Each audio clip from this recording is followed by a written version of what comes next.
నమస్తే. ఒక చిన్న మంచి మాట. మనం హ్యాపీగా లైఫ్ని తీర్చిదిద్దుకోవాలి. మరి ఇట్లా తీర్చిదిద్దుకోవాలంటే మనం హ్యాపీగా ఉందామా వద్దా అనేది మన చాయిసే. కాబట్టి ప్రతి విషయంలో కూడా మనము హ్యాపీనెస్ని చూస్ చేసుకుంటూ ఉండాలి. That is the first point.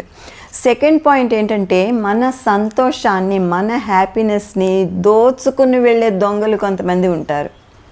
అంటే నెగిటివ్ కామెంట్స్ చేసేవాళ్ళు, ఎప్పుడు కూడా మనని కామెంట్ చేస్తూ ఉండేవాళ్ళు, వీళ్ళందరూ దొంగలు అన్నమాట. మన సంతోషాన్ని దోచుకోవడానికి వస్తూ ఉంటారు. మరి ఆ విషయం మనం తెలుసుకుని జాగ్రత్త వహించాలి. అట్లాంటి వాళ్ళని తరిమి కొట్టేసేయాలి, వీలైనంత దూరంగా ఉండాలి.